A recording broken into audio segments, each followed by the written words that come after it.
बोलता येत नाही. काही हक्काचा चमडच असून जाऊ शकत नाही, सांगू शकत नाही असं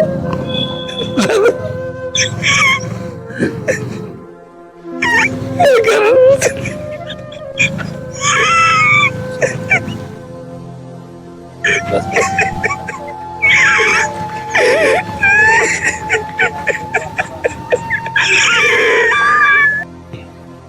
आणि 28 जानेवारीची सकाळ उजाडली ती या महाराष्ट्राला एक दुःखद घटना घेऊन. राज्याचे उपमुख्यमंत्री आणि राष्ट्रवादी काँग्रेसचे ज्येष्ठ नेते अजितदादा पवार यांचा बारामतीजवळ विमान दुर्घटना झाली आणि या विमान दुर्घटनेमध्ये अजितदादा यांचं अपघाती निधन झालं. खरं तर महाराष्ट्राचा एक कणखर, बाणेदार आणि कामाचा असलेला हा आमचा दादा माणूस काळानं या महाराष्ट्रापासून हिरावून घेतला आणि संपूर्ण महाराष्ट्र आज निशब्द झालेला आहे.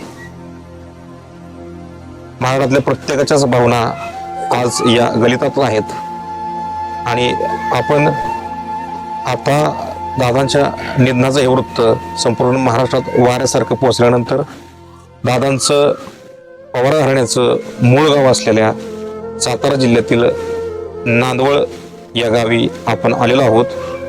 नांदवळ हे गाव कोरेगाव तालुक्यात मध्ये येतं आणि अजितदादा पवार यांच्यासह पवार कुटुंबियांचं आणि नांदवळचं अत्यंत असं जिव्हाळ्याचं नातं आहे. इथल्या ग्रामस्थांबरोबर त्यांचे घरगुती संबंध आहेत. खरं तर सकाळी जेव्हा ही बातमी या गावामध्ये वाऱ्यासारखी पसरली त्यावेळी या गावाचा खरं तर श्वास थांबला गेला. कारण दादा यांचा श्वास होता, पवार घराणं यांचं हृदय होतं आणि तेच दगडाचं थांबलं होतं. माझ्या समवेत संपूर्ण हे नांदवळ गावचे ग्रामस्थ आहेत. आज त्यांच्या भावना खरं तर संपूर्ण महाराष्ट्र अबोल झाला असतानाच हे नांदवळ ग्रामस्थ ही अबोल झालेले आहेत. गावात ज्यावेळी आम्ही प्रवेश केला त्या गावच्या वेशीपासून गावच्या या चावडी चौकापर्यंत प्रत्येक रस्ता हा निर्मनुष्य होता. सगळे घरं ही आज बंद होती. इथली बाजारपेठही बंद झाली आहे. आज या लोकांना आपल्या भावना व्यक्त करत असताना त्यांच्याकडून दादांच्या काही आठवणी आपण त्यांना या ठिकाणी विचारूयात. दादा, काय सांगाल की अजितदादा पवार यांचं खरं तर नांदवळवरती विशेष प्रेम होतं. पवार घराणं आणि नांदवळ एक वेगळं समीकरण होतं. अजितदादा पवार असे नांदवळचे परिवार सदस्य, अतिशय जिव्हाळा आणि प्रेम या गावाबद्दल असणारं आणि नांदवळची ओळख दादांनी महाराष्ट्रात संपूर्ण केली. विकासाचं एक पर्व उभं केलं. इथली शाळा असेल, इथलं ग्रामदैवत असेल, अनेक विकास कामामध्ये दादांचा सिंहाचा वाटा होता. एक मराठी कर्तृत्ववान माणूस जाण्यामुळं या गावावर फार मोठं दुःखाचं सावट पसरलेलं आहे. इथल्या प्रत्येक माणसाच्या मनाला वेदना होत आहेत सकाळपासून. एक चांगला कर्तृत्ववान माणूस गेला आणि दादांच्याकडं पाहण्याचा जो गावचा एक आपुलकी आस्था होती, जिव्हाळा होता, ती आता हे गाव एका चांगल्या व्यक्ती गेल्यामुळं पोरकं झालेलं पाहायला मिळतं. इथं सगळीकडं शुकशुकाट झालेलं आहे, सगळं बंद गावात पाळलेलं आहे. अतिशय दुःखदायक घटना घडलेली आहे. याचं सर्वांना दुःख होतंय. दादांचं अकाली जाणं आणि ज्यावेळी नांदवळमध्ये ही घटना कळली त्यावेळी नांदवळकर खरंच या ठिकाणी स्तब्ध झाले होते. तुमचा आणि दादांचा जो ऋणानुबंध होता, वेळोवेळी दादा या गावाला भेट देत होते. काय आठवणी आहेत की त्यांनी कशा प्रकारे गावावरती प्रेम केलं? ते येण्यापूर्वी ते लोकांना सर्वांना माहिती होते दादा येणार आहेत. त्याच्यानंतर ते सांगायचे की त्यांचा कडक स्वभाव आणि हे त्यांची आपुलकी होती, त्यांना आम्ही श्रद्धांजली. तुम्ही काय आठवणी सांगा दादांच्या? दादांची आठवणी म्हणजे दादा हे आमचे नांदवळचे सदस्य, प्रत्येक कुटुंबात ओळख असणारे दादा. दादांच्या येण्यानं नांदवळगाव मोठी आठवण त्यांच्या ह्याला आम्हाला आठवणीचं बोलता सूर्यनाथ इतकं हे केलेलं आहे दादांनी नांदोळ गावासाठी. आमच्या गावचे कुळदैवत दादा यांनी देवळाचं काम केलं, हायस्कूलचं केलं सगळं. त्यांचं नाव इथं आहे. इथं गावचे असल्यामुळं सगळे सकाळी काढल्यापासून चाट पडले. पवार यांचं दुःखद निधन झालं. सकाळी 9 वाजता ही बातमी कळली. हे नेतृत्व 20 वर्षापूर्वी 1999 साली या गावामध्ये मूळ गावी ते आले. आल्यानंतर मंदिरामध्ये आले. बसला वांगण्याच्या प्रकल्पाचा शुभारंभ त्या दिवशी होता. नाथसाहेबाचं दर्शन घेतलं आणि बसला वांगण्याच्या प्रकल्पाचा शुभारंभ करण्यासाठी नारळ फोडण्यासाठी गेले.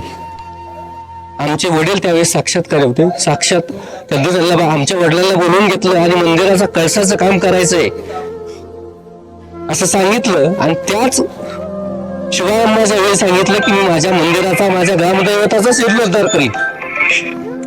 त्या मंदिराचा जीर्णोद्धार दादांनी केला. दादांनी शाळेच्या बाबतीमध्ये, हायस्कूलच्या बाबतीमध्ये मुलांचा शिक्षणाचा प्रश्न आहे म्हणून एक चांगल्या पद्धतीचं प्रशस्त असं इमारत उभी केली. शाळेच्या कामामध्ये असो, विकास कामामध्ये असो, दादांचा आपलेपणाचा भावना त्या गावावर सदैव होती. दादांचं समर्थक असो किंवा विरोधक असो, बोलताना ते तडकाफडकी बोलायचे. परंतु एक महाराष्ट्रातला मराठा नेता, जो नेता कळवळीनं आणि त्या जनतेविषयी प्रेमापोटी आणि हक्कानं बोलणारं नेतृत्व इथून संपलं, आपल्या हातून निघून गेले. त्या दुःखात सर्व महाराष्ट्र आहेच, पण त्याचबरोबर ह्या गावचे ग्रामस्थ, ज्येष्ठ, तरुण ह्या सगळ्यांचा सहभाग आहे. त्यांना या दुःखातून सावरण्याची ईश्वरचरणी आम्ही प्रार्थना करतो. दर्शक आणि अतिशय कुठलंही काम हक्कानं सांगावं असं घरातल्यापेक्षा जास्त प्रेम आम्ही दादांच्यावर करत होतो. वडिलांच्या पेक्षा जास्त दादांनी प्रेम केलं. सकाळी ज्या वेळेला मला ही बातमी कळली, आम्ही एक तिघं चौघं हे पण होते, तात्या पण आम्ही बोलतो. अक्षरशः ज्यावेळेला घटना घडली त्यावेळेला आमच्या डोळ्यातून पाणी आलं. कारण की ज्यावेळेला दादांनी नांदोळ हे पवार साहेबांचं मूळ गाव जाहीर केल्यापासून जे आमच्या गावातले लोक त्यांच्यावर जी प्रेम करत होती, ती आमच्या गावावर प्रत्येक निवडणुकी असू द्या, कुठली असू, प्रत्येक पवार फॅमिली ते प्रत्येकांच्यावर प्रेम आमच्या ग्रामस्थांनी केलं. आणि असं हे दादांचं जाणं म्हणजे एक प्रकारचं आमच्या सर्व ग्रामस्थांना एक मोठा धक्का बसलेला आहे. आणि ह्याच्यातून कशा पद्धतीने लोक सावरतात हे काय मी काय सांगू शकत नाही. पण आमच्या गावासाठी दादांनी एक त्यांचं गाव म्हणून जी विकासाची कामं केली ती खरोखर कोणीही केली नाही. तर अजून आमच्यावर दादांच्याकडून अपेक्षा होत्या की भरपूर कामे आम्हाला दादा देतील. आता आम्ही मागच्याच आठवड्यात आम्ही ठरवलं होतं दादांच्याकडून आपल्या संदर्भात, विकासाच्या संदर्भात किंवा आपल्या पाण्याच्या संदर्भात, रोजगाराच्या संदर्भात दादांच्याकडे जाऊन आपण मागणी करायची. पण शेवटी काय नीतीच्या मनात होतं काय माहीत नाही. आम्ही या निवडणुकीच्या काळात आम्ही त्यांना भेटणारच होतो, पण त्याच्यापूर्वीच ह्या घटना घडल्यामुळं अतिशय म्हणजे मला तर सकाळपासून फोन आले की प्रत्येक फोन आले की रडू येते. काय करायचं आता सकाळी आता हे आम्ही होतो बरोबर. प्रताप दादांना पण मी विचारत आता कसं काय झालं. दादा म्हणल्यावर आताच बातमी कळली. काय प्रत्येकाला काय उत्तर द्यायचं, कशा पद्धतीने झालं म्हणून सांगायचं. म्हणजे इतकं गावची परिस्थिती आता सध्या वाईट झाली दादांच्या अशा घटनेमुळं. दादांच्या गावचं जेवढं झालं तेवढं भागाचं झालं, संपूर्ण महाराष्ट्राचं नुकसान झालेलं आहे दादांच्या जाण्यामुळं. आणि कधी न घडून येणारं असं एक कपकार दमदार नेतृत्व होतो. आणि आमच्या गावासाठी त्यांनी खरोखर जे गावासाठी तर त्यांनी केलेलंच आहे, पण त्यांचं गेलेलं कार्य कोणी विसरू शकलं नाही. दादा गेल्यामुळे जे नुकसान झालेलं आहे कधी भरून येणार नाही. आणि अशा दादांना आमच्या ग्रामस्थांच्या वतीने अतिशय दुःखद असे मी भावपूर्ण श्रद्धांजली अर्पण करतो. आणि असं नेतृत्व परत होणे नाही. कोणी किती जरी म्हटलं दादांसारखं नेतृत्व परत जन्माला येणारच नाही असं बोलता येत नाही. काही बसत हक्काचं चवडच असून जाऊ शकत नाही, सांगू शकत नाही असं